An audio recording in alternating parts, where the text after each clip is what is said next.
Bienvenidas y bienvenidos. Agradecemos a todas y a todos su interés y disposición para participar en esta primera sesión del ciclo de formación interna, versión 2024, titulada Marco Integral de Seguridad Escolar 2022-2030 por los derechos de la niñez y la resiliencia en el sector de la educación. Para iniciar esta actividad, introducir y contextualizar el tema, quisiéramos compartir con ustedes una breve referencia sobre el marco presentado por la Alianza Mundial de la Reducción del Riesgo de Desastre y la Resiliencia en el sector de educación. El marco integral de educación escolar proporciona un enfoque integral de la resiliencia y la seguridad frente a todos los peligros y riesgos que enfrentan las poblaciones, sistemas y programas del sector de la educación y protección de la infancia.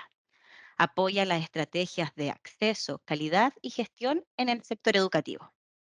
Para nosotros es muy grato compartir con ustedes este espacio que tiene como propósito mantenernos actualizados en torno a diversas materias de interés con miras a mejorar la calidad de la gestión de procesos, funciones y lineamientos en nuestro trabajo. En esta ocasión nos acompaña Paula Klenner, oficial de educación de la Oficina Regional Multisectorial de la UNESCO en Santiago. Bienvenida, Paula. Muchas gracias por aceptar esta invitación a compartir en este espacio de formación. Iniciamos saludando a Margie Muñoz Verón, jefa de la División de Protección de Derechos Educacionales, a las y los directores regionales presentes y a todos los colegas, funcionarios y funcionarias de las oficinas regionales de nuestro país que nos acompañan hoy. Le damos comienzo a esta sesión invitando a la jefa de división que dará un mensaje introductorio para esta actividad. Adelante, Margie, por favor. Muchas gracias, Melissa.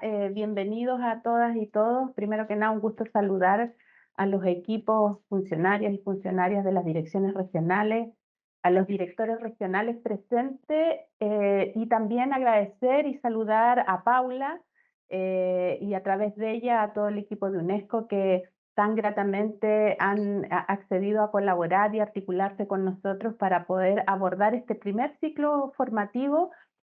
Como bien decía Melissa, tiene como temática que nos puedan informar y contar respecto del marco integral de seguridad escolar 2022-2030 por los derechos de la niñez y la resiliencia en el sector educación. Reiterar mis agradecimientos, Paula, por la disposición, por el compromiso tanto de UNESCO como de parte tuya para acompañarnos en esto. Agradecer enormemente esta colaboración y contarles que en realidad quisimos partir nuestros ciclos formativos de este 2024 con esta temática porque consideramos que en el momento que nos encontramos respecto de la mirada hacia las comunidades educativas y la importancia de que los ambientes de aprendizaje sean espacios seguros, sean espacios de bienestar, como bien hoy día lo escuchábamos por parte del ministro en la cuenta pública. Es muy importante que nosotros nos articulemos y miremos la seguridad escolar como una mirada más amplia, ¿verdad?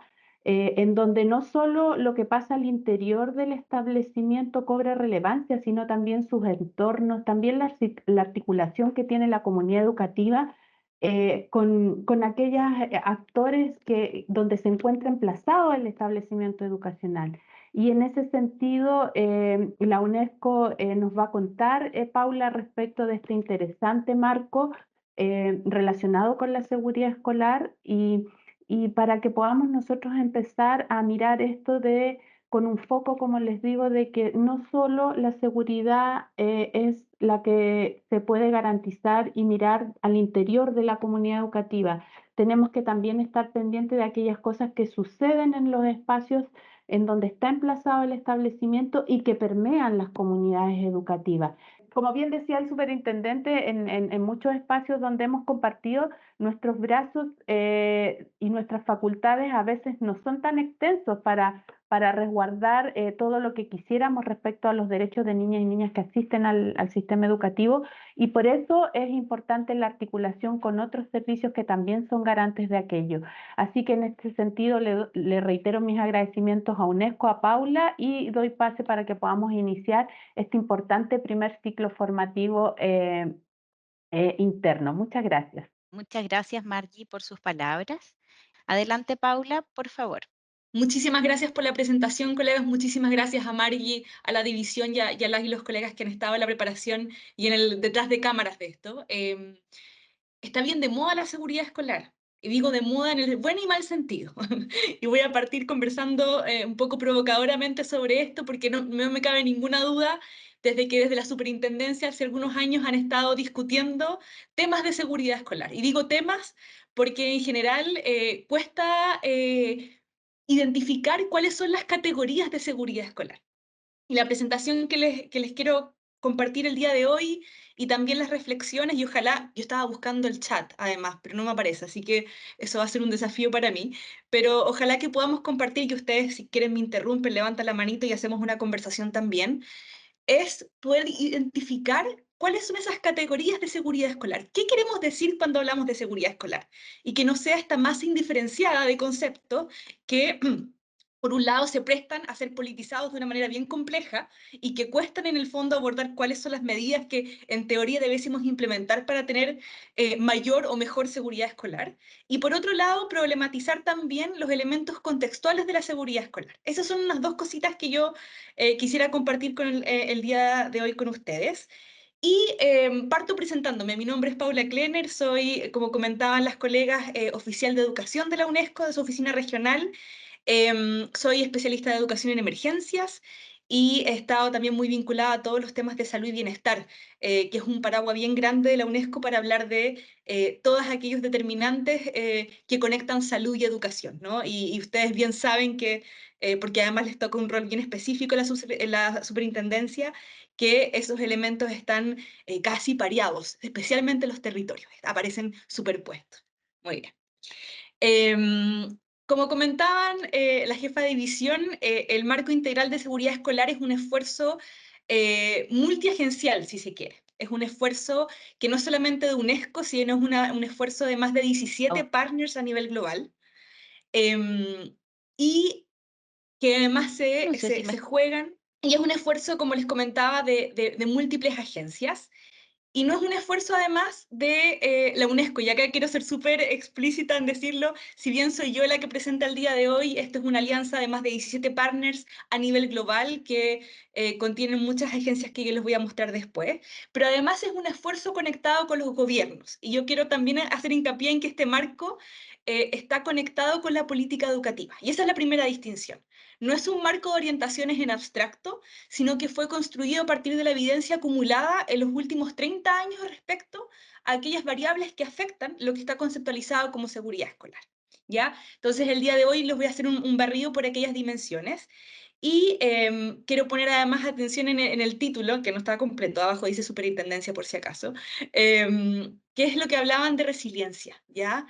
Y yo creo que acá hay un elemento que aparece también como central en esta discusión y me gustaría poder traerlo también a colación el día de hoy, que es que cuando hablamos de seguridad escolar, sobre todo en un contexto actual, donde las emergencias son múltiples, están superpuestas, o sea, no ocurren de forma aislada, pero además ocurren más frecuentemente, no podemos hablar de seguridad escolar sin resiliencia, ¿ya?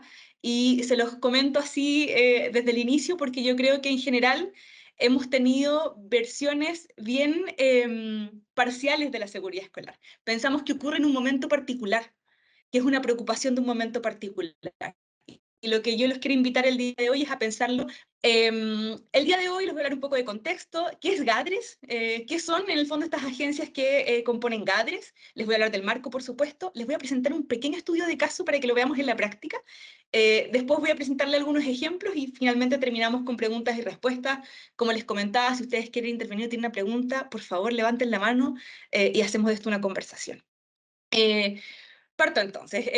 Gather es una plataforma de múltiples partes interesadas, y digo partes y no agencias porque también tenemos a fundaciones internacionales, a ONGs internacionales y algunos incluso sistemas regionales. Y América Latina y el Caribe es uno de esos sistemas que forma parte. Y además no solamente está compuesto por las tradicionales agencias humanitarias, es decir, que trabajan en contextos humanitarios, para que no aplica mucho en Chile al parecer. Cuando ustedes escuchan lo humanitario, se imaginan rápidamente escenarios de guerra, de conflicto y otros espacios, sino también organizaciones que trabajan en contextos de desarrollo, como es el caso de Chile, y también organizaciones del sector privado, especialmente aquellas vinculadas con infraestructura. Y se los menciono porque los temas de infraestructura suelen ser bien pesados en educación y tienden a ser relegados a una discusión meramente técnica. Sin embargo, acá los temas de infraestructura aparecen pareados y superpuestos a los temas de salud, bienestar, convivencia y, por supuesto, en una versión general de seguridad escolar. GADRE se establece en 2013, parte desde una preocupación generalizada por contextos que se están volviendo cada vez más desafiantes. Y coincide, me atrevería a decir, con una noción o una noción compartida de algunos efectos del cambio climático en los contextos educativos. Es decir, parte conectado irrevocablemente con esta acumulación de evidencia que parte hace algunos años respecto a que pareciera ser que los sistemas educativos sí se afectan por el cambio climático. Al parecer hay algo que los afecta y ustedes se reirán conmigo porque hoy día esa noción del 2013 parece ser ya de perogrullo. Parece que todos tenemos cierto consenso respecto a que las sequías, las inundaciones, las temperaturas extremas sí afectan a los sistemas educativos. No es casual que hoy día sea un día además muy, muy frío en Santiago, para pensar, ¿no?, en cómo afectan eso a las escuelas. Estaba en la mañana en un colegio, de hecho estaba también con la jefa de división, estábamos ahí en el colegio y hacía muchísimo frío. Y yo le decía a un colega que estaba sentado a mi izquierda, le decía, no hay nada más frío en Chile que los colegios. No es casual tampoco que también el tema de temperaturas extremas aparezca acá como un tema sine qua non que hay que abordar. Y aparece en ese año con tres grandes elementos a considerar. Uno, una pregunta por la coordinación, es decir, hay tantos actores educativos en el mundo que operan a nivel global, a nivel regional, en términos de los continentes y a nivel nacional, y ya ni hablar cuando hablamos de los niveles nacionales, de las estructuras de los propios sistemas educativos, que al parecer resulta importantísimo consensuar ciertas ideas de lo que significa la coordinación en contexto de aplicación de medidas para la seguridad escolar. Y ahí aparece una noción de impacto colectivo y quienes trabajamos en educación sabemos que ese tipo de impacto parece ser esencial, ¿no?, especialmente en política pública. Luego, abogar por la seguridad escolar. Acá dice Comprehensive School Safety, pero eso es seguridad escolar integral. Y la palabra integral se va a volver importante después. Pero básicamente es abogar por un tema que en realidad aparece en la agenda, y ahí lo conecto con lo que decía al inicio, muy marcado por eventos particulares, por la coyuntura. Es decir, o por discusiones políticas o por discusiones respecto a la política educativa y su interpretación en los medios de comunicación, o porque ocurrió un evento desastroso en un contexto educativo, o porque hubo una situación de violencia en una escuela, o porque hubo un desastre. Es decir, aparece el tema de seguridad escolar principalmente en la coyuntura, pero aparece muy poco en los procesos de formulación de política. Y el tercer gran elemento, ¿por qué aparece GADRES?, que es la Alianza Global de la Prevención de Riesgos de Desastres y la Resiliencia en el sector educativo, es el tema de gestión del conocimiento. Y acá yo les decía que en el 2000 aparece un fenómeno de acumulación de evidencia respecto a los efectos de determinadas cosas, en este caso el cambio climático en el sector de educación, pero obviamente esa evidencia está repartida, no está sistematizada y en general aparecía nuevamente por eventos en particular, o porque hubo un desastre, o porque hubo una situación de violencia, o porque hubo una pandemia, en el caso de la COVID-19, por ejemplo. Y acá les quiero comentar brevemente los miembros, solamente para mostrar que esto no es solamente UNESCO, esto es un esfuerzo mundial de organizaciones desde la Oficina para la Prevención de Riesgos de Desastres de Naciones Unidas, la Cruz Roja, la Red Interagencial para la Educación en Emergencias, World Vision, UNICEF, por supuesto, RED y varias agencias a nivel mundial. Y estos miembros, además, tienen una particularidad que si bien algunos trabajan específicamente en educación, otros trabajaban en otros sectores. Y ese es el caso, por ejemplo, de UNDRR, que ven ahí, la Oficina para la Reducción de Riesgos de Desastre, cuando empezamos a ver en determinado, hace más o menos 20 años, que los efectos en la educación lograban reducir las ganancias históricas, perdón, los efectos del cambio climático, por ejemplo, en la educación, lograban reducir las ganancias históricas de los sistemas educativos. O sea, ganancias históricas como el aumento de las matrículas, el acceso a poblaciones rurales, el acceso de niñas a la escuela, los efectos del cambio climático los estaban perjudicando. Y esa noción aparece no solamente en el sector de la educación, sino aparece en otros sectores de desarrollo, en protección social, en trabajo, en los ministerios de medio ambiente, etcétera. Entonces, acá este trabajo multiagencial no solamente tiene un tema de que bueno que todos estén preocupados por la educación, sino también porque otros sectores reconocen que el impacto en la educación estaba de alguna manera retrasando los logros de desarrollo. Y eso es algo que era una idea un poco argumentada hace algunos 10 años y hoy día parece ser algo indiscutible, ¿no? Cuando ocurre un desastre, lo que vemos en los territorios es un retroceso respecto a los logros históricos sectoriales, ya sea en trabajo, en vivienda, en educación, en salud. Y acá está lo que les comentaba de la gobernanza un poco de GADRES que tienen que ver con los afiliados regionales. Y esto es importante porque acá es donde GADRES operacionaliza los territorios. Lo hace a través de la Coalición de Asia-Pacífico para la Seguridad en la Escuela, lo hace a través del Grupo Regional de Educación de América Latina y el Caribe, y aparece también en África Central y del Este con el Grupo de Trabajo de Educación en Emergencias. Y estas agencias trabajan en la región y acá es donde nosotros tenemos un rol, ¿no? Donde la UNESCO y nuestra oficina cumple un rol, donde diferentes agencias, pero también son estas agencias las que tienen los contactos con los gobiernos y de alguna manera diseminan los resultados de evidencia que se acumulan a través de GADRES y también, por supuesto, el marco de seguridad escolar. Y tenemos socios claves, pero acá no voy a entrar mucho en detalle, son socios globales que logran financiar de alguna manera los esfuerzos de la alianza. Y acá entramos ya con en las manos en la masa, ¿no? Y un poquito de contexto a nivel global que yo creo que deja claro, ¿no?, la urgencia de esta pregunta sobre la seguridad escolar. Primero, que hoy día hay 224 millones de niños y niñas afectados por la crisis que no acceden a educación segura y de calidad. Y acá este es un dato que parece brutal, pero no acceden. No estamos hablando de niños y niñas y jóvenes en la escuela que ven afectados su derecho a la educación por la seguridad escolar. No, estoy hablando de 224 millones de niños que por crisis no están en la escuela. Después vemos un aumento del 20% de los ataques, nos referimos con ataques a la educación, ya sea a milicias, ya sea a guerras, ya sean ataques de bombas en escuelas, como lo que vemos en Ucrania, en Gaza, en Palestina y en otros contextos, sino también algunos ataques pensados como estos ataques de crimen organizado en contextos escolares. Y vemos un 20%, imagínense, un 20% de un año a otro.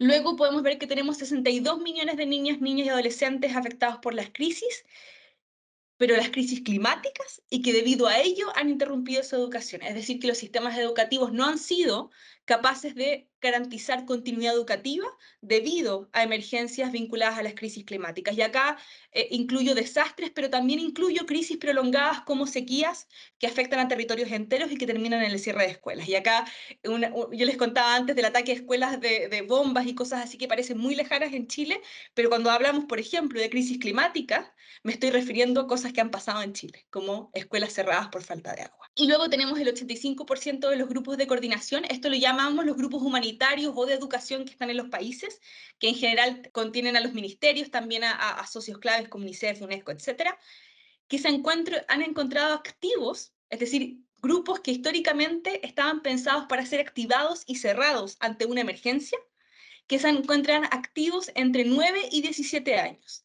O sea, este imaginario que teníamos antes de que una emergencia terminaba y que luego en el fondo continuamos business as usual, que en el fondo continuábamos con nuestro sistema educativo funcionando, que los niños y niñas volvían a la escuela, que en el fondo era resiliente y era capaz de en el fondo sortear la interrupción, eso no está pasando. Estos grupos de educación terminan quedándose abiertos. Los grupos de respuesta se quedan abiertos. Lo que muestra que estas ideas de crisis, perdón, de emergencias que tenían una fecha de inicio y de término, hoy en día son mucho más conceptualizadas como crisis prolongadas, que duran al menos entre 9 y 17 años. Y quienes han experimentado emergencias en su propia vida van a poder identificar que obviamente la emergencia no pasa cuando la respuesta inmediata termina. La emergencia continúa en muchos casos, con necesidades sectoriales en salud, en trabajo, en educación y vivienda, incluso después de finalizado o apagado el incendio, solamente por poner un ejemplo. Esto es una repetición, pero solamente quería contarles que en este escenario pareciera ser que proteger la educación ya no es un detalle, ya no es una acción voluntaria que podemos optar o no siendo gobierno, o no es solamente la agenda de un gobierno en particular. O sea, estas estadísticas nos muestran, incluso por la duración, que estas crisis están durando más allá de un solo gobierno. Y eso nos hace pensar también que las soluciones políticas y de sistema tienen que también durar más allá de un solo gobierno y que la educación pareciera ser condición necesaria para repensar también los modelos de desarrollo. Es decir, si la educación no es resiliente, es muy difícil que los otros sectores lo sean. Ya, yo quería hacer un ejercicio, pero no veo acá que tenga chat. Entonces me van a perdonar que tal vez les diga, bueno, tampoco puedo ver la lista de participantes, pero quiero pedirles tal vez a la audiencia y a las y los colegas que nos acompañan hoy día que me cuenten una cosa que los haga sentir inseguros. Una cosa. Entonces, si alguien puede levantar la manito y contarme una cosa que los haga sentir inseguros, me serviría mucho para construir esto en conjunto. Perfecto. Justo me había desilenciado para eso y también para comentarte, en la barra de arriba de Team podrías ver el globito del chat y la cantidad también de la gente participante, pero si no, nosotros te vamos leyendo lo que dice el chat. Por ejemplo, Ah, Hugo buenísimo. de la quinta región coloca los incendios. La quinta región Los obviamente incendios. siempre se ve afectada por incendios. Me hace sentir insegura la posibilidad de ser afectada con algún robo, con delincuencia, que me afecta a mi contexto, que generalmente uno como que lo ve en la afectación personal, ¿cierto? Ujú. Eso me pasa a mí un poco con la inseguridad, es asociada como al robo, al ataque. Tendemos, delincuencia nos dicen en el chat. Encerronas, Delincuencia. Una delincuencia, encerrona. encerrona, imprudencia de Espérate, oye, conductores de ahí, automóviles en yo zonas voy. urbanas. Sí.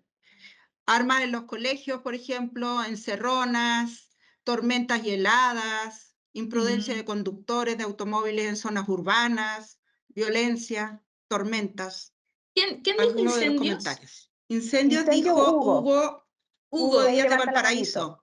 ¿te puedes desilenciar un momento, Hugo, para hacerte una pregunta? Hola, ¿cómo estás? Mucho Hola, gusto. mucho gusto. ¿De dónde eres, Hugo? Yo de acá trabajo en Viña del Mar, al ¿Ya? frente donde ocurrieron los incendios. Al frente, perfecto, ya. Voy a ocupar a Hugo como ejemplo porque yo creo que es central. Cuando hablamos de la inseguridad o de la seguridad, es eminentemente contextual. O sea, es imposible pensar en la seguridad sin contexto. Y se los cuento así porque cuando Hugo dice, mi sensación de inseguridad son los incendios, y él vive además en una zona repetidamente afectada por incendios, por temas topográficos, por temas de acceso al agua, por temas de climáticos, etc., es eminentemente contextual. Yo les iba a compartir que yo me siento insegura cuando estoy en una calle sola. Cuando estoy caminando en una calle sola y alguien aparece caminando atrás mío. Y si esa persona además es un hombre, me pongo más nerviosa aún. Eso es eminentemente contextual, eso es porque yo soy una mujer. Y porque además tengo una historia de encuentros sistemáticos en contextos de calle que me han hecho sentir vulnerada en otros contextos. Y cuando decían otros colegas las armas en los colegios, eso inmediatamente lo vinculo con el trabajo que tienen.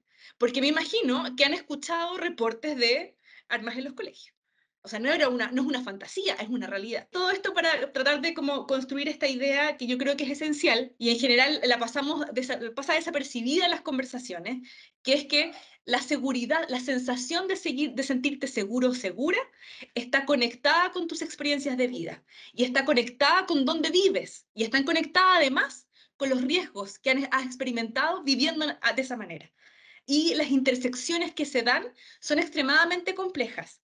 Hay temas de género, hay temas socioeconómicos, hay temas climáticos, hay temas topográficos, hay temas de acceso a recursos que se cruzan de maneras complejas en los territorios. Por eso cuando alguien dice, vamos a implementar una sola política de seguridad escolar con determinadas variables para todo un país, uno dice, pero ¿cómo lo vamos a hacer?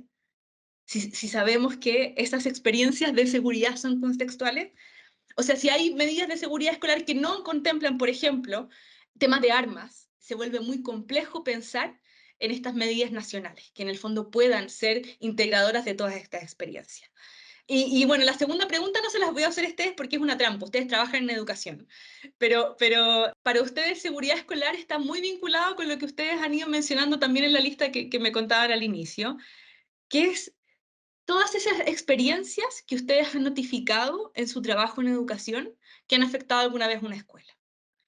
Entonces, cuando en general estas conversaciones aparecen, por ejemplo, en medios de comunicación. El tema de la inseguridad en las escuelas. Y aparece además parcializada. No, es que el tema de inseguridad es un problema de violencias, por ejemplo. Y aparece descontextualizada, pero además desprovista de las otras variables que afectan la seguridad. También cometemos no sé si decir un error, pero vamos a encontrarnos con problemas en el futuro. Porque ¿qué es lo que nos va a ir pasando? Que los contextos van a ir cambiando, que los territorios tienen experiencias específicas y que además los actores educativos requieren respuestas también contextuales. Y acá voy a hacer eco de algunas frases que alguna vez dijeron docentes y que me parecen muy relevantes. Estábamos en un seminario, bueno, acá está conectada mi colega Flor, estaba conmigo también, ¿no? Parece, en el seminario, y podrá decirme si estoy recordando mal, pero en el seminario nosotros preguntamos, era un seminario sobre convivencia escolar. Y en esta conversación aparece docentes que dicen, ¿por qué tendríamos que hacernos nosotros cargo de problemas estructurales, ¿no? Y ahí está en una conversación gatillada también por estas experiencias sistemáticas que las y los docentes viven de violencia en ocasiones en las escuelas, no solamente perpetuada por estudiantes, sino también por otros miembros de las comunidades educativas.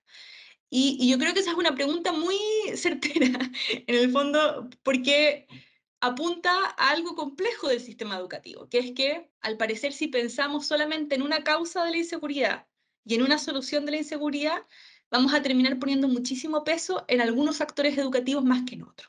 Y pensar que las y los docentes pueden resolver problemas estructurales solos o solas, también es muy difícil. Por eso quería también relativizar esta idea de seguridad escolar. Esto es un poquito para darles también contexto de que la seguridad escolar es contextual, ¿no? Y que en algunas situaciones la inseguridad escolar es porque estoy en una ciudad de Ucrania, en Odessa, y las escuelas deben tener refugio antibombas porque si no, no pueden funcionar y la posibilidad de una bomba cayendo en la escuela es una posibilidad certera. En otros contextos es que la infraestructura sea incapaz de resistir los embates del cambio climático, por ejemplo, los incendios. Hugo, adelante, por Sí, favor. mira, tengo una duda. Dígame. Me surge a propósito como de los contextos que tú hablas, porque claro, y si uno los lee así, por lo menos en la PPT que estamos viendo ahora, Ujú, son cosas que uno podría decir como que exceden a las posibilidades de que la escuela pueda tener un control, ¿ya? Pero ujú, también ocurre este tema de seguridad o sensación de seguridad por cosas que sí puede tener control de la escuela. O sea, a lo mejor por ahí va mi pregunta, porque muchas veces, no sé, ponte tú, el que no se han conocido los protocolos de maltrato escolar.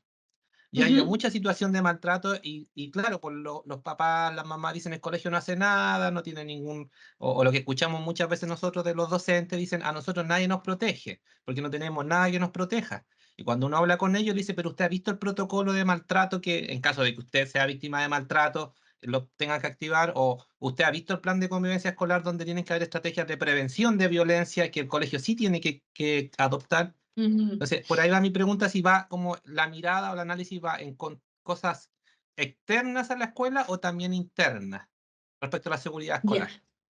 perfecto. No, buenísima pregunta. Muchas gracias, Hugo. Ambas. Ambas. ¿Por qué? Porque la pregunta que estamos haciendo cuando nos preguntamos sobre seguridad escolar no es sobre qué cosas la escuela tiene control, sino es qué cosas afectan el acceso, la permanencia, la culminación y la experiencia de una educación segura y de calidad. Y yo creo que tú das en el clavo, porque la pregunta ahí no es eximir de ciertas responsabilidades a los diferentes niveles, significa, sino más bien al revés, identificar a qué niveles de competencia le corresponde qué. Entonces, cuando avancemos un poquito más adelante en lo que ofrece el marco como estrategia, vamos a ver que las responsabilidades no son las mismas para todos los niveles. Y que a nivel de escuela, por supuesto que hay algunos problemas estructurales que le exceden, pero que las intervenciones deben ocurrir en algún lugar, porque sí están afectando la continuidad educativa. Dicho de otra manera, y solamente por si no fui demasiado clara, la pregunta es por la afectación del sistema educativo en general y después la respuesta está dividida por niveles de responsabilidad. La misma responsabilidad no es asignada a todos y todas los miembros de una comunidad educativa, pero sí, para poder responder tenemos que haber identificado esos niveles. Y yo creo que tu pregunta, si me permites un ratito más, puedo después con el marco mostrar una propuesta de cómo leer esa responsabilidad. Tal vez no lo respondí ahora, pero voy a responderlo completamente después. Perdón, solamente quería decir una cosa sobre esto. Todas estas experiencias de inseguridad, además de ser contextuales, tienen una capacidad de superponerse que es extraordinaria. Y voy a dar un ejemplo. En contextos de infraestructura insegura, que no considera, por ejemplo, la seguridad de las niñas y de las docentes, se experimenta una multiplicación de la experiencia y de las condiciones de inseguridad para ese grupo. Por tanto, de ahí se desprenden también experiencias de violencia sexual y de género. Esto solamente para poner un ejemplo de que el deseo de querer aislar la inseguridad por categorías también tiene que tener en consideración que estas operan de forma interconectada y en ocasiones superpuestas. Entonces, una experiencia insegura, o sea, no sé, por ponerle un ejemplo muy claro, sabemos que el reclutamiento para crimen organizado en las infancias opera de manera mucho más activa para los niños. Los niños son más vulnerables de ser reclutados. Y tenemos casos muy lejanos en contextos de África, tenemos algunos casos menos lejanos en Centroamérica y tenemos casos muy cercanos en el caso del narcotráfico en Chile y en otros países, por supuesto, de la región. Todo esto para, en el fondo, decir que si no hacemos una lectura contextual de a quiénes afecta de forma específica estas experiencias de inseguridad, la posibilidad de actuar también se nos nubla. ¿Por qué es clave un marco integral de seguridad escolar? Y acá viene la palabra integral que yo les decía al inicio, versus un marco de seguridad escolar, ¿no? Decimos integral porque opera no solamente en la respuesta inmediata, sino también en las respuestas posteriores y las respuestas anteriores. Es decir, opera en un ciclo completo. Acá yo les puse como ejemplo el ciclo de respuesta humanitario, que es lo que nos dicen en educación en emergencias que tenemos que responder. Entonces nos dicen, ocurre una emergencia y usted hace un análisis de necesidades. Ya hace un análisis de necesidad y establece qué es lo que pasó, qué es lo que se afectó, quiénes se afectaron y cuánto. Luego usted planea su respuesta, planifica. Todo esto ocurre muy rápido, pero planea la respuesta. Identifica 3 acciones que son transformadoras para poder atender las principales necesidades y trato de identificar que esa respuesta llegue a la mayor cantidad de personas posible. Luego hago una movilización de recursos. En el caso del Estado, se establecen decretos especiales para el uso de financiamiento extraordinario, se modifican algunas normas para poder acceder a un financiamiento especial, se realiza trabajo intersectorial para apalancar recursos de otros sectores en el caso de salud, vivienda, etc. Luego implementamos, ¿no? Y en ese proceso de implementación tenemos que, de paso, monitorear, ¿no? Implementamos y monitoreamos, implementamos y monitoreamos. Y luego, en teoría, nos dice la teoría, luego hacemos un proceso de planificación de la recuperación, ¿no? Que es lo que debiese pasar en teoría algunos meses después de una emergencia, dependiendo de la emergencia, esos meses son años o son días. Pero este ciclo ocurre en una parte probablemente microscópica de las emergencias que estamos viviendo hoy en día. Y las y los colegas que están en Valparaíso saben perfectamente que la emergencia por los incendios no terminó, se transformó en crisis, de alguna u otra forma. Y voy a dar un ejemplo, y que la experiencia de un estudiante que perdió a su familia y que sigue yendo a la escuela, o un colegio que estaba ubicado, si bien puede no haber sido afectado en la infraestructura, pero estaba ubicado en la zona cero, esa experiencia continúa y genera, obviamente, pérdidas de aprendizaje, falta de concentración para poder aprender conocimientos nuevos, genera tal vez experiencias que afectan la convivencia escolar. Algunos de esos niños y niñas experimentan malestar socioemocional, algunos tal vez tengan síntomas psicológicos y que determinan su bienestar psicosocial. Los docentes, por ejemplo, de las escuelas que recibieron niños que estaban matriculados en zonas afectadas, pero que tuvieron que cambiarse a otras viviendas y que ahora viven en un lugar distinto y que se matricularon en un nuevo colegio, esos docentes que reciben y que tal vez sus aulas ahora aumentaron del número de niños y niñas, en el fondo todas esas experiencias ocurren mucho después de la respuesta inmediata.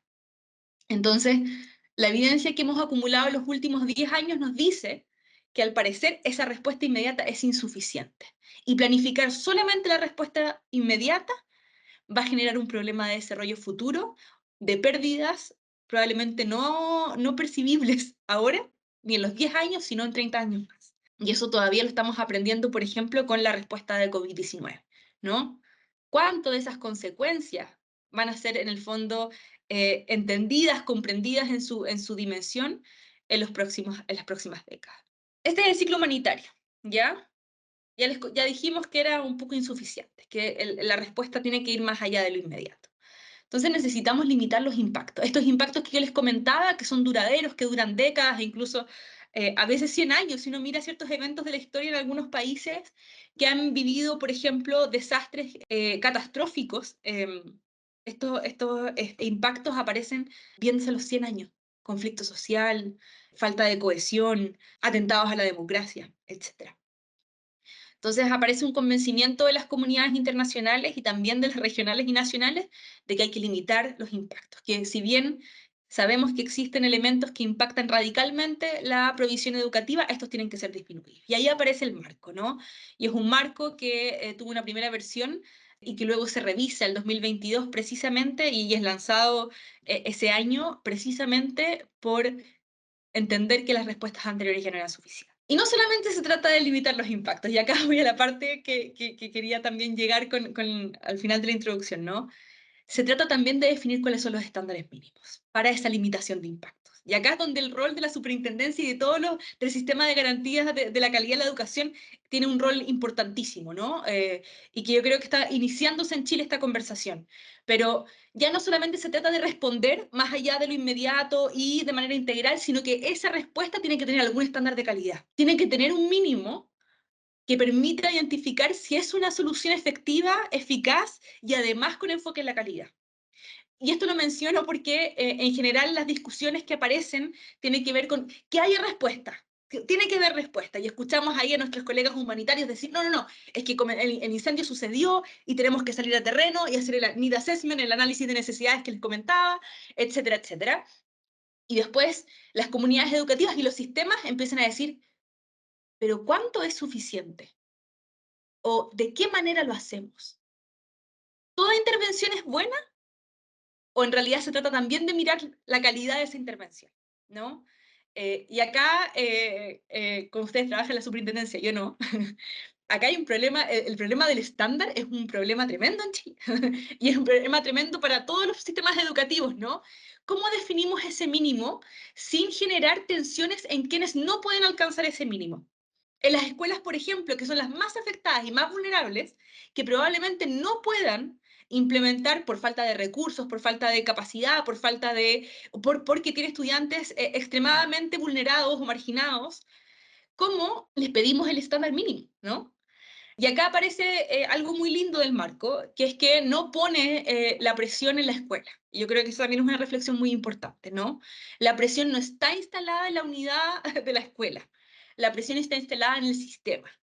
Y acá uno dice, quiero poner un ejemplo que usamos harto en la UNESCO cuando hablamos, por ejemplo, de migración y movilidad humana, ¿no? Nosotros en algún momento, ¿se acuerdan?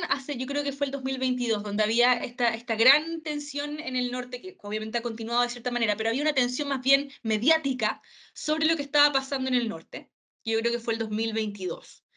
Y en el 2022, periodistas llegaban a nuestras puertas a la UNESCO y nos preguntaban, ¿qué hacemos con las y los estudiantes migrantes? ¿No? Porque están tensionando al sistema educativo y perjudican a las escuelas, ¿no?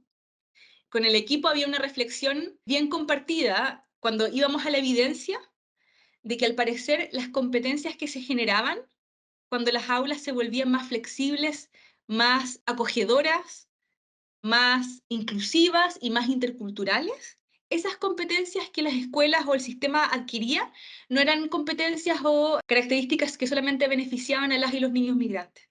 Cuando uno iba a la evidencia, podíamos ver que en realidad beneficiaba al sistema en su conjunto. Entonces, quienes se beneficiaban de estos modelos más acogedores, más inclusivos, más abiertos, etcétera, no eran solamente los y niños migrantes, sino eran también otros grupos dentro de la escuela que históricamente habían sido no visibilizados.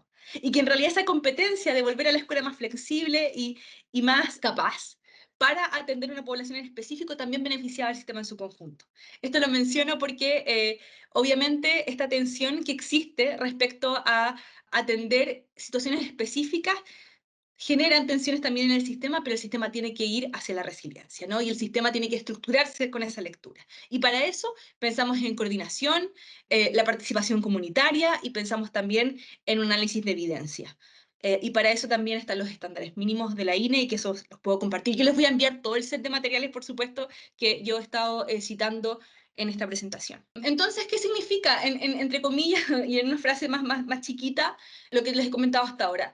Es que hay que construir puentes entre sectores. Ahí Margie lo mencionaba al inicio, ¿no? No se trata solamente de educación, sino que el puente de los sectores es fundamental y que el enfoque del nexo que conecta la respuesta inmediata, que conecta la respuesta inmediata con desarrollo y el desarrollo con el futuro, es decir, con la construcción de paz, es esencial.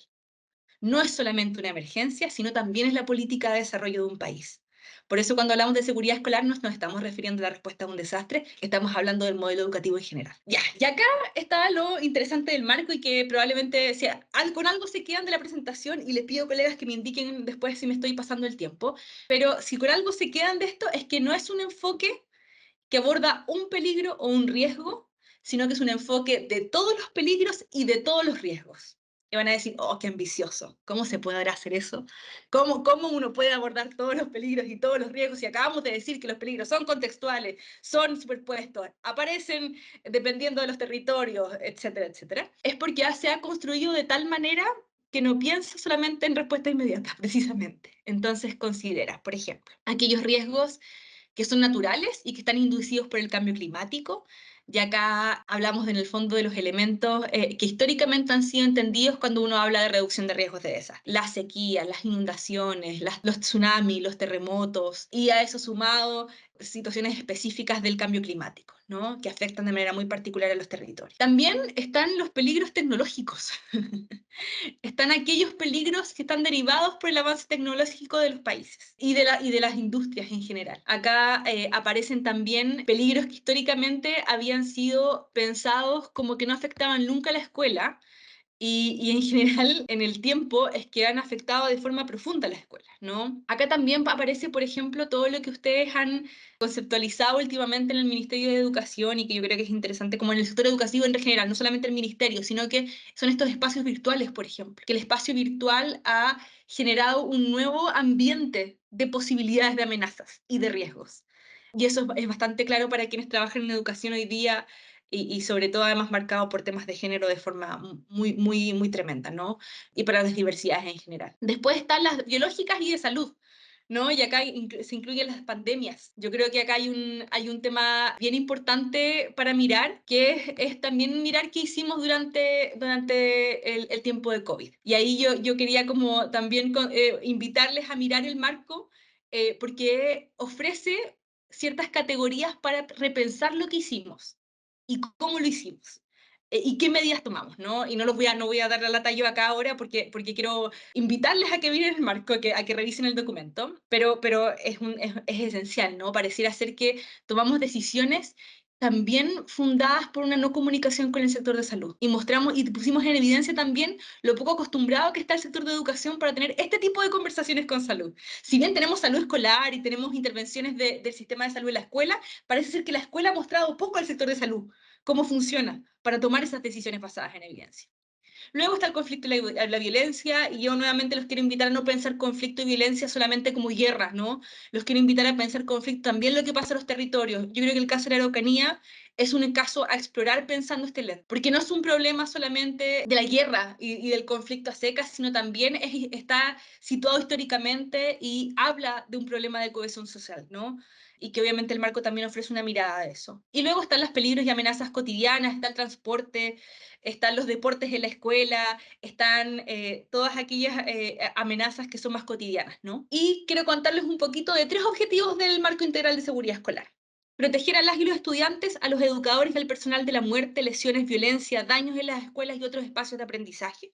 Y esto es importante porque tiene que ver con la protección, con el rol protector de la escuela y su función protectora. Y multiplicadora de otros derechos. Yo digo proteger, pero además multiplica el acceso a otros derechos. El segundo elemento es planificar la continuidad de la educación y la protección, limitando las interrupciones de la producción educativa. Acá yo sé que en Chile tenemos más tradición de respuesta a algunos desastres, ¿no? Y por ejemplo, cuando hablamos del terremoto, y uno mira las experiencias de Chile, esto está muchísimo más avanzado que otros países, pero también lo ponemos en código de tensiones, peligros y amenazas de todo tipo. Y ahí nuevamente es repensar estos otros peligros y amenazas que vimos anteriormente. Y finalmente, promover conocimientos y habilidades de las y los estudiantes y los responsables para contribuir a la reducción de riesgo, y acá yo me voy a poner un poquito más osada, porque también está en el marco, es hablar sobre cambio climático, ¿no? Y cómo los sistemas educativos comienzan a introducir estos contenidos también en la educación. Y pasa de un modelo socioecológico a un modelo de impacto colectivo. Esto no opera por fases.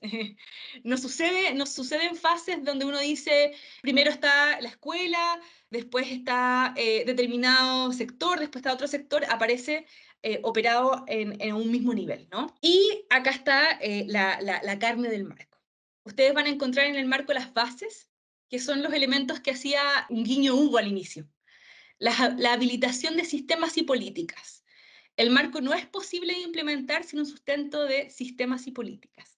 Y esos sistemas y políticas tienen que tener considerados todos los riesgos y todas las amenazas. Si es que hacemos un sistema particionado ante un riesgo y una amenaza y empezamos a itemizar la respuesta de seguridad escolar, nos vamos a encontrar que no va a operar como sistema y que no va a ser integral. Y ese es un peligro que vemos en muchas de las políticas que se realizan en el mundo sobre seguridad escolar. El pilar 1 habla de instalaciones escolares más seguras y establece ciertas características que los sistemas deben considerar en términos de infraestructura, pero infraestructura no solamente pensado en, no sé, voy a poner un ejemplo, en cuán resiliente es una escuela a un tsunami, sino también, por ejemplo, si los baños son seguros para las niñas, si es que, y para los niños, y si es que, por ejemplo, los accesos son lo suficientemente iluminados y si es que las salas de clase están suficientemente calefaccionadas. Y eso el marco lo hace también con una mirada al cambio climático. Entonces, obviamente, cuando mira esto, lo hace pensando en soluciones que son más sostenibles en el tiempo, más sostenibles al menos que históricamente, que las soluciones históricas, ¿no? El pilar 2 es seguridad escolar y gestión de la continuidad educativa, y acá es planificación dura, pero planificación también pensada desde el sistema hasta la escuela, porque también reconocemos, como mencionaba Hugo al inicio, que hay algunas decisiones que se toman a nivel nacional, en un sistema además centralizado como es el sistema chileno de educación.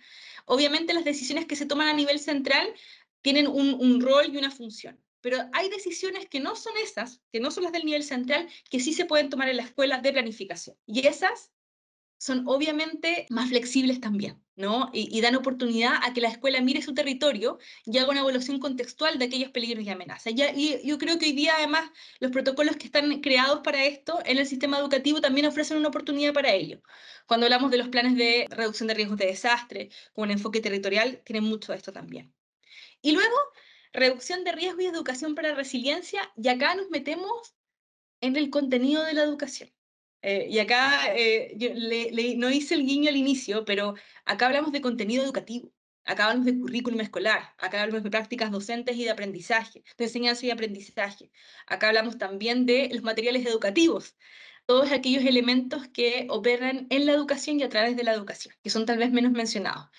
No voy a hablar de los resultados esperados porque ustedes van a tener esta PPT, si no quiero terminar con, perdón, acá están los pilares. Yo obviamente no quiero entrar en demasiado detalle porque esto es una sesión cortita, pero obviamente van a encontrar en la presentación y en el marco una mirada hacia las instalaciones escolares más seguras. ¿Qué categorías debemos pensar?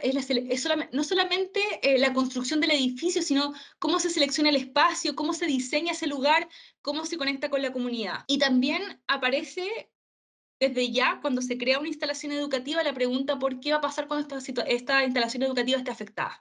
¿Dónde va a estar el espacio temporal potencial? Y esa es una pregunta que nos hacemos poco en Chile. ¿Qué pasa si este colegio hay que cerrarlo en un momento, por una contingencia? ¿Cómo vamos a dar la continuidad educativa? El pilar 2, como les comentaba, seguridad escolar y gestión de la comunidad, en el fondo, evaluaciones de riesgo que consideran la necesidad de todas y todos, ¿no? Ahí debiese decir el personal. Los planes de continuidad de la educación para todos los peligros no pueden ser solamente planes que miren la violencia atomizada, en un espacio en particular, o solamente los peligros cotidianos, sino que son más bien generales, ¿no? Y luego hablamos de educación, ¿no? Educación para la resiliencia. Eso significa capacitar a las y los maestros, significa adaptar metodologías de enseñanza, ¿no? Y acá quería hablar brevemente de cuando la educación se interrumpe, y en ocasiones es ineludible, y acá no soy una defensora acérrima de que en todos los contextos la educación tiene que continuar. Yo creo que hay contextos que ameritan una interrupción, ¿no? Y eso ya lo hemos experimentado en Chile, porque en momentos lo que se necesita no es que el aula se habilite para enseñar matemáticas, hay veces que la educación ofrece un espacio de contención emocional, por eso lo estoy mencionando así. En esos casos, si la educación se interrumpe y la entrega de los contenidos se interrumpe, tiene que haber una reflexión sobre, por ejemplo, cómo adaptar las metodologías de enseñanza para aprendizajes que después son acelerados. Y eso debiese estar pensado por el sistema, no debiese ser una decisión ad hoc de una escuela. Porque si bien la decisión debiese ser de la escuela en términos de si lo implementamos o no, la metodología debiese existir para ser adaptada a esos contextos, porque si no el peso en la escuela es muy grande. Yo tenía un caso práctico, pero yo creo que esto se los voy a leer nomás porque quiero que se queden con la pregunta y que tal vez lo conversen después entre ustedes, con sus equipos, y si quieren me escriben un correo y lo conversan también conmigo, no hay problema. Pero yo les quería poner este escenario, ¿ya? Ustedes forman parte de un equipo educativo que trabaja en una zona rural de Curanda, que es un país ficticio que se me ocurrió hace un par de horas atrás, porque había un nombre que era más difícil. Un país ficticio que está afectado por la sequía y las olas de calor, donde varias escuelas corren el riesgo de sufrir peligros naturales e inducidos por el cambio climático, como inundaciones, ciclones y olas de calor. O sea, no solamente está afectado por la sequía, sino que además está potencialmente afectado por otros riesgos. Una de las escuelas de su comunidad, la Escuela Santa Catalina, está situada en una región árida propensa a las sequías y las olas de calor. Además, la Escuela Primaria Santa Catalina sirve como zona de acogida de familias que debido a desastres y sequías en sus ciudades han debido desplazarse internamente y ahora están llegando al lugar donde está situada la Escuela Santa Catalina. Debido a las duras condiciones climáticas, la Escuela Santa Catalina se enfrenta a importantes desafíos de seguridad. La escuela carece de infraestructura adecuada para soportar fenómenos meteorológicos extremos y tiene un acceso limitado a agua potable e instalaciones de saneamiento. Además, la comunidad escolar es vulnerable a la inseguridad alimentaria y muchas familias confían en el programa de alimentación escolar como fuente vital de nutrición para sus hijos e hijas. Recientemente, ha habido un aumento en la frecuencia e intensidad de las sequías y las olas de calor en la región, lo que agrava los desafíos que enfrenta la Escuela Santa Catalina en general y de forma específica, es decir, ya afectada históricamente, pero además afectada específicamente ahora. Como resultado, la escuela a menudo cierra sus puertas durante periodos prolongados debido a condiciones climáticas peligrosas, lo que interrumpe la educación de los niños y niñas vulnerables, incluidos los refugiados o los desplazados internos mencionados anteriormente. Además, cuando las escuelas están cerradas, hay una disminución notable en la asistencia, particularmente entre las niñas, y un aumento alarmante de los embarazos adolescentes. Ya, este caso yo lo puse porque hay algunas preguntas que yo les quería como dejar instaladas y, como les decía, feliz de si quieren discutirla en otro momento o entre sus colegas o me envían un correo también. Pero es cómo el marco integral de seguridad escolar puede ser útil para tener un enfoque más integral de la seguridad escolar, pensando en el caso de Santa Catalina. Pensando en una escuela donde está afectada históricamente, está afectada específicamente en el momento actual, y además hay algunos indicadores de la educación, o sea, indicadores a los que tenemos acceso porque estos niños y niñas están yendo a la escuela, que es el aumento de embarazos adolescentes, el aumento obviamente de inasistencias y demás. Y obviamente las otras dos preguntas es cómo ustedes creen que pueden utilizar esta herramienta cuando la revisen en mayor detalle. Y les voy a dejar ahora para las preguntas y respuestas, pero solamente decirles que en el PowerPoint van a encontrar algunos ejemplos de cómo abordar riesgos superpuestos.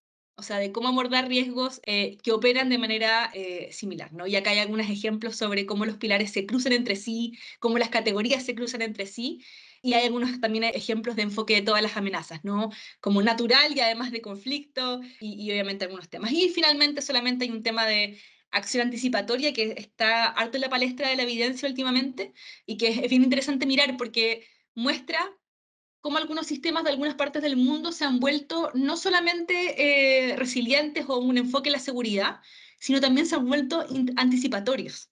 Hay algunos indicadores que muestran, por ejemplo, que este año vamos a tener más inundaciones. y muestran sistemas educativos que toman medidas específicas considerando algunos datos ya bien de carácter anticipatorio. Y ahí hay unos cruces interesantes. Eso, colegas, muchísimas gracias por haberme escuchado durante 1 hora 10, muchísimo probablemente, pero fue un placer ahí compartir este ratito con ustedes y quedo disponible para lo que necesiten. Muchas gracias, Paula, por tu clara e interesante exposición. Mira, a continuación abriremos el espacio para las preguntas que hasta el minuto tenemos para realizarte. Mira, una de ellas es de Geraldine Herrera que dice, ¿qué datos tienen sobre Chile sobre ataques a la educación que afectan el derecho a esta? Tenemos muy poca evidencia. Y tenemos muy poca evidencia, colegas, y yo voy a ser ahí increíblemente explícita con ustedes, porque en general no los pensamos como ataque a la educación.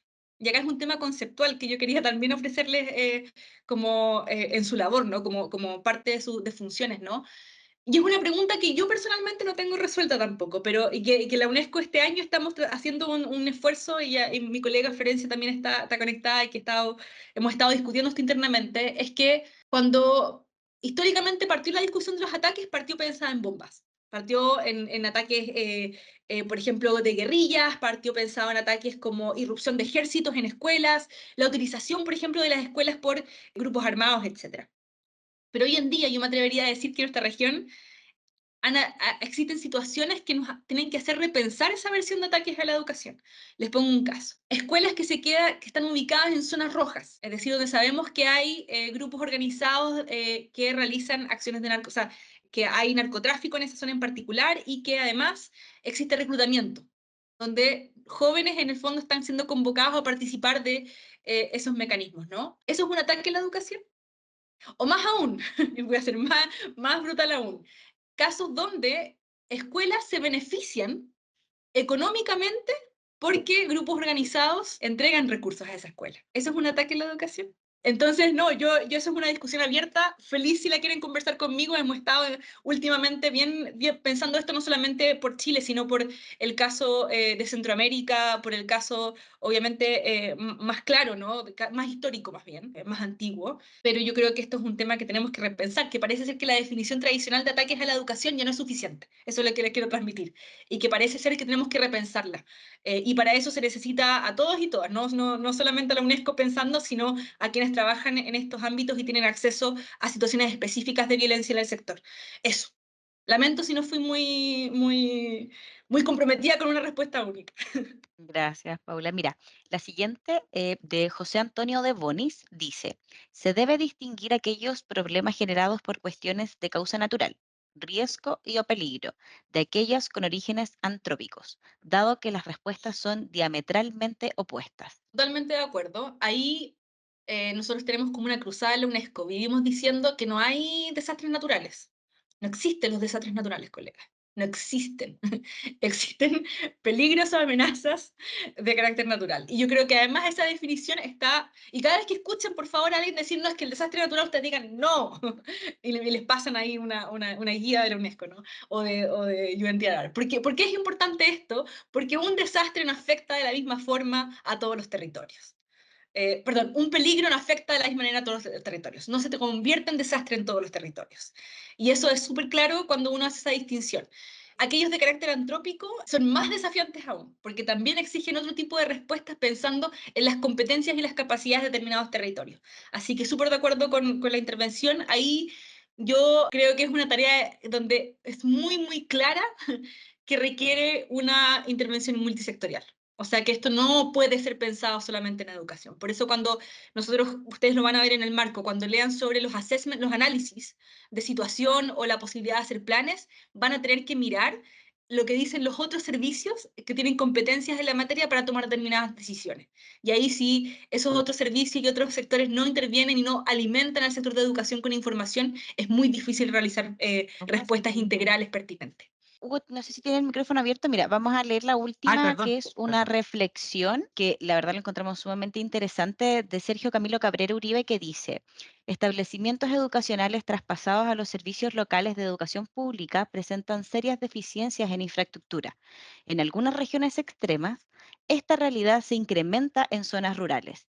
Si bien nuestra institución identifica estas situaciones realizando las respectivas fiscalizaciones, me parece complejo el fenómeno que se produce. Abro comillas. Ingresamos el requerimiento, fiscalizamos, se instruyen procesos administrativos y sancionamos, pero muchas veces no se resuelve la problemática de fondo.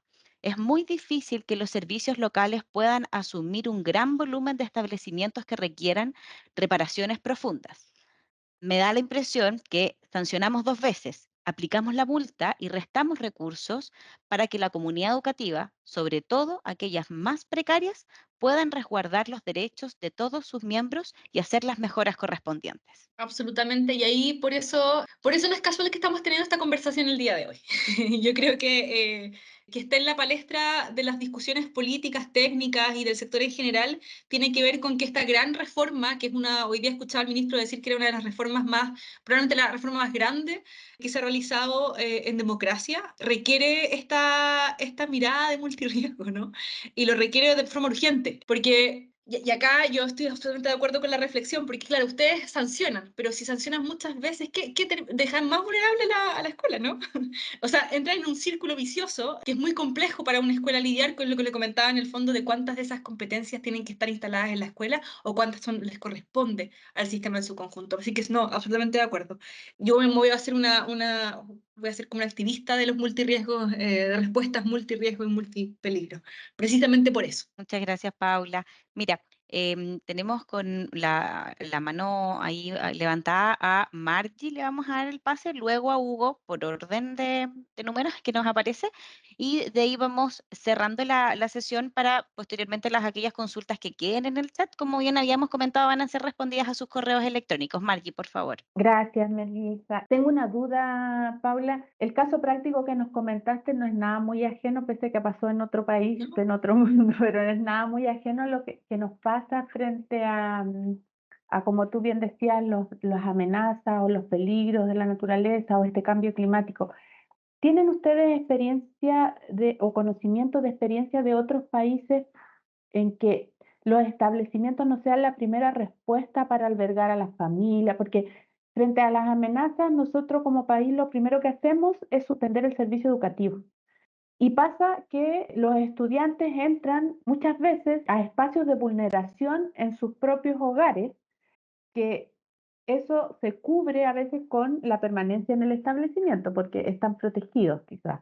Entonces, lo que quiero saber es si hay otros países que el establecimiento no está considerado para eso, porque creo, y lo hemos comentado otras veces, que en eso debiéramos avanzar nosotros de que frente a determinados riesgos o multirriesgos, la respuesta no tiene que ser algo que provoque la suspensión del servicio educativo. No sé si me explico. No, te explicas perfectamente y esto ha sido un tema de arduo debate, no solamente en Chile, probablemente en todos los países que son afectados por desastres de forma regular. La recomendación internacional es que las escuelas no deben ser ocupadas como albergues o zonas de provisiones o de uso militar en contextos donde es más crítico, ¿no? Eso es un consenso internacional por la mayoría de las, no, me atrevería a decir todas las agencias.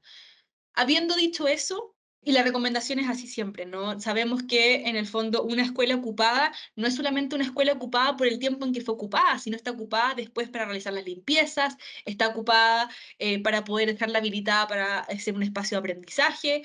En muchos casos hay daños de infraestructura que se mantienen en el tiempo y que no son resueltos por los fondos de emergencia, etcétera, ¿no? Y eso hace que esta discusión se vuelva más importante que nunca. Habiendo dicho eso, ahí hay un tema, yo creo que es súper importante. En otros países yo me atrevería a decir, bueno, hay algunos países donde la infraestructura efectivamente la única que hay es educación. Y ahí yo digo, la recomendación internacional tiene que ser contextualizada. No creo que ese sea el caso de Chile. Y como yo creo que no es el caso de Chile, ahí hay una invitación claramente a los servicios involucrados en la respuesta. Y ahí aparece un tema clave que yo no lo mencioné, pero creo que es central. La gente en general dice, no, educación no es parte de la respuesta de emergencia. No, no, eso viene después. Entonces, en general, históricamente, educación no ha sido parte de los grupos intersectoriales de respuesta de emergencia. Recién, con la nueva ley, eso cambia. Muy recientemente. Y yo me atrevería a decir que eso va a requerir una operacionalización de esa participación, que educación no solamente esté sentado en la mesa, sino que pueda insumar y entregar orientaciones claras respecto a cómo afecta en el fondo al servicio la emergencia y cómo el servicio se enfrenta a los otros sectores. Derivación a salud, identificación de casos, en el caso de familias afectadas, todo eso lo puede hacer educación, pero lo puede hacer siempre y cuando la educación continúe, siempre y cuando el servicio no sea interrumpido. Entonces, en ese caso, la invitación es a que educación se transforme en protagonista también de la respuesta de emergencia para decir, no podemos cerrar las escuelas. Pero para eso no podemos esperar a la siguiente emergencia. Tenemos que empezar esa conversación intersectorial ahora para decir, bueno, y si no son las escuelas, ¿qué va a ser? Definamos desde ya cuáles son esos espacios de infraestructura que permiten ser espacios para ser utilizados como albergues, como centros de recopilación o de acopio, etcétera, y que permiten en el fondo esta conversación. Pero esta conversación tiene que pasar antes. No puede ocurrir al día después de un incendio, no puede ocurrir al día después de un terremoto.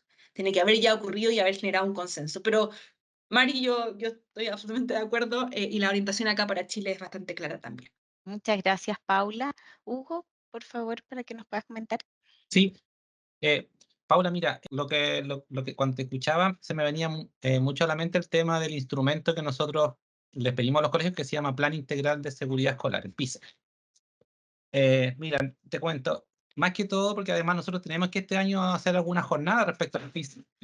Tenemos que hacer una jornada con los colegios, entonces preguntarte, desde tu experiencia, si han trabajado estas como orientaciones con la escuela y cómo la intencionan, porque muchas veces nos quedamos todos, y como una crítica, como en la reacción frente a casos como, no sé, la balacera, el niño que llevó la cuchilla, pero nos cuesta anticiparnos. Y me acuerdo de una jornada, un colega le preguntó a un director, ¿usted tiene PICE? Sí, esta es una escuela que está en un cerro. Dije. ¿Y su PICE considera en caso de aluviones o que el cerro se caiga, no sé, pues, piedra? No, no tengo nada de eso. Entonces, cuesta movilizar a las escuelas desde el punto de vista de la seguridad, cómo generar estrategias de poder, como, no sé si anticiparse o tener alguna capacidad de respuesta frente a. Entonces, pedirte desde tu experiencia cómo lo abordan, si es que lo han hecho con las escuelas, estas temáticas. No lo hemos hecho acá en Chile con las escuelas. Sí ha sucedido en otros países como Ecuador y se ha sucedido en otros países también como fuera de la región. Todos los planes de seguridad integral en las escuelas son beneficiosos. Bueno, ya el ejercicio es un ejercicio que es positivo. La pregunta por hacer un plan es positiva y moviliza a la comunidad y ahí ustedes me tendrán que contar a mí cómo funciona en Chile y yo feliz de tener un seguimiento de esta conversación porque me interesa muchísimo. Pero ahí mi pregunta, y es una pregunta también como sospechosa, ¿no? Es, ¿cómo se le va a pedir a la escuela que construya un plan de seguridad escolar integral, integral al modo que lo hemos conversado hoy día, todos los riesgos y todas las amenazas? Si es que históricamente se le ha dicho a la escuela que hay un grupo de riesgos que le van a pasar, pero no otros, que otros en realidad no tienen que ver con educación. O que en realidad la comunidad educativa tenga identificados algunos riesgos, pero otros piensan que en realidad corresponde a que no interrumpen la educación, que en realidad no afectan la educación porque no afectan, por ejemplo, a la totalidad de la escuela, sino solamente a las niñas. Estoy poniendo ejemplos para ilustrar como el problema, ¿no? Yo creo que eso es una petición muy tremenda para una escuela, como es una petición que es difícil de abordar. Entonces, acá hay una decisión, y yo creo que es un tema que, insisto, no es la superintendencia, sino es de todo el sistema de aseguramiento de la calidad y al Ministerio de Educación, que es poder ofrecer una mirada integral de estos riesgos y amenazas. Es decir, ya no suceden parceladamente, ya no suceden únicamente y suceden superpuestos. Y esa es cuando uno comienza a hacer ese ejercicio y ese mensaje permea a las comunidades, lo que sí, por ejemplo, vimos en Ecuador. En ese momento, obviamente, no estaba muy influenciado por el ejercicio del terremoto, porque había ocurrido en ese momento. Pero lo interesante es que hubo un proceso inverso participativo donde el Ministerio de Educación preguntó a las comunidades qué les interrumpía la educación. Y a raíz de eso, construyó, en el fondo, estas categorías a nivel nacional. Yo creo que ese ejercicio es un ejercicio extremadamente valioso y que tiene que suceder mucho antes de pedirle a una escuela en particular que realice un plan de seguridad integral. Hay un proceso acá de comunicación social casi. y de cambio cultural respecto a cómo pensamos la escuela en un contexto de inseguridad. Y ese proceso no es unívoco y no es lineal. No es porque el ministerio se levante o el ministro diga mañana, no, es que hoy día vamos a empezar a pensar en todas las amenazas y todos los riesgos. Pero requiere que, por ejemplo, cada unidad de los ministerios, cada unidad de los sectores empiece a pensar y decir, ah, bueno, ya, si yo voy a hablar de violencia, no puedo hablar solamente de violencia. Tengo que hablar de violencia también superpuesta a todas estas experiencias de peligro. Feliz de continuar la conversación, Hugo, para que me cuenten también cómo a ustedes les ha funcionado, por ejemplo, en Chile, la implementación de los planes integrales de seguridad escolar. Feliz de contrastarlo además con otras experiencias internacionales como para tal vez alimentar ese ejercicio. Y tal vez ahí la pregunta que yo me haría permanentemente es, ¿qué de la experiencia de esa escuela puede alimentar una pregunta más bien? ¿Qué de la experiencia particular de esa escuela entrega información al sistema? Que es un ejercicio que hacemos muy poco de política pública, ¿no? Que es pasar al revés, ¿no? No solamente con el lineamiento, sino también con la recopilación de información. Pero no, me quedo con la tarea de, ahí voy a escribirle a Margie para que me ayude a entregarme también información sobre cómo operan esos planes y si ustedes tienen experiencia sobre eso, feliz de compartirla acá y tenemos otra conversación, por supuesto. Mil gracias. Muchas gracias, Paula, por acompañarnos en esta sesión. Igualmente agradecemos a todas y a todos quienes participaron de esta actividad. En unos minutos comenzará a aparecer, bueno, ahora un QR para que puedan ir respondiendo la pregunta que aparece en el interior. Deben ahí escanearlo para que, mientras tanto, podamos ir respondiendo la pregunta que aparece. Vamos a ir cerrando esta actividad y voy a solicitar las palabras de Margie para que podamos dar término ya a esta actividad, por favor. Paula, reiterar los agradecimientos, agradecerle a los colegas, las colegas, a los directores y directoras por conectarse, haber escuchado esta interesante charla de Paula. Grandes desafíos. Yo creo que esto nos invita a que como país tenemos grandes desafíos, también nos invita como institución a la necesidad de una articulación permanente, ¿verdad? Esto que conversábamos, que la seguridad no es solo la infraestructura, tampoco es solo dentro del establecimiento y el espacio educativo. Tenemos que ampliar la mirada hacia donde están emplazadas las comunidades educativas y tenemos que ampliar la mirada a cómo fortalecer nuestra articulación con las distintas instituciones y empujar también desde nuestra vereda a lo mejor la mejora de políticas públicas en estos casos. Agradecerles enormemente, les vamos a compartir la presentación, les vamos a compartir el marco también para que lo tengan. Y bueno, yo sé que contamos, y Paula lo dijo, con toda la disposición de que si tenemos dudas, consultas, compartir inquietudes de lo que ustedes trabajan en regiones con los PICE, con las comunidades educativas, las capacitaciones, poder hacerle consultas y en la que yo estoy segura que Paula con toda su disposición y desde la UNESCO nos van a colaborar. Así que eso, Paula, mil gracias a todos, No, al mil gracias a equipo de... ustedes por el tiempo. Mil gracias. Gracias, Paula. Y al equipo también organizador, al equipo de la división que estuvo detrás, como dices tú, de bambalinas, por decirlo así, colaborando y desarrollando este importante ciclo formativo. Así que muchas gracias. De todas maneras, va a quedar grabado para quienes no se pudieron conectar y después nosotros lo subimos a nuestra intranet para que los colegas que no hayan podido estar conectados lo puedan mirar y también escuchar desde tu propia fuente. Muchas gracias a todos y que tengan una linda tarde y mañana un excelente viernes. Muchas gracias, Margie. Gracias, Paula. Nos despedimos Muchas gracias. muy Cuídense mucho. amable por todo. Aprovechemos de comentar que este año tenemos contempladas otras actividades para abordar materias relevantes para el desarrollo de nuestro trabajo y le informaremos oportunamente de esto. Que tengan una buena tarde. Hasta luego.